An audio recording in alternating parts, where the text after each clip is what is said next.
सार्वभौम चक्रवर्ती सम्राट होते हुए भी महाराजा अम्बरीश भौतिक सुखों से परे थे और सतोगुण के प्रतीक माने जाते थे। एक दिन वे एकादशी व्रत का पालन करने को थे कि महर्षि दुर्वासा अपने शिष्यों के सहित वहां पहुंच गए।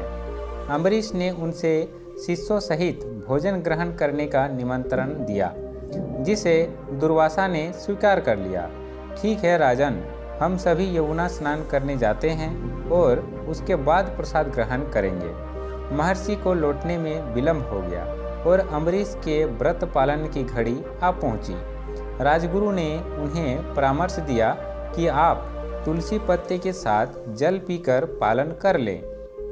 इससे पालन विधि भी हो जाएगी और दुर्वासा को भोजन कराने से पूर्व ही पालन करके पाप से भी बच जाएंगे। अम्बरीश ने जल ग्रहण कर लिया।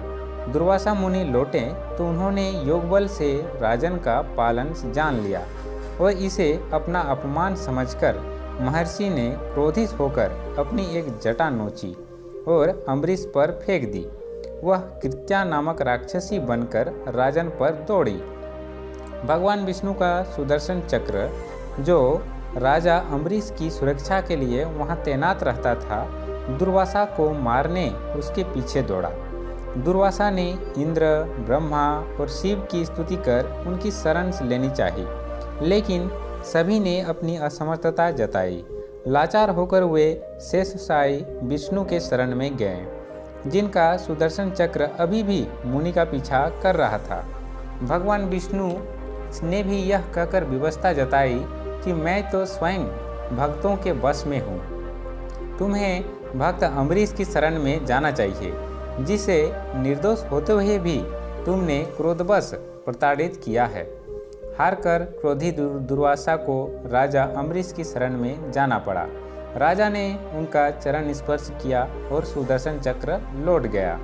इस कहानी से हमें यह सीख मिलती है कि क्रोध ऐसा तमोगुण है जिसका धारणकर्ता दूसरों के सम्मान का अधिकारी नहीं रह जाता।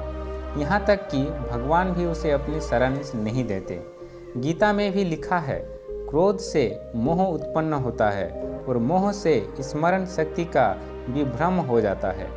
जब स्मरण शक्ति भ्रमित हो जाती है तो बुद्धि का नाश हो जाता है और बुद्धि का नाश हो जाने पर मनुष्य अपनी स्थिति से गिर जाता है। इसलिए दोस्तों, क्रोध में आकर ऐसा काम ना करें जिससे कि बाद में आपको पछताना पड़े। धन्यवाद।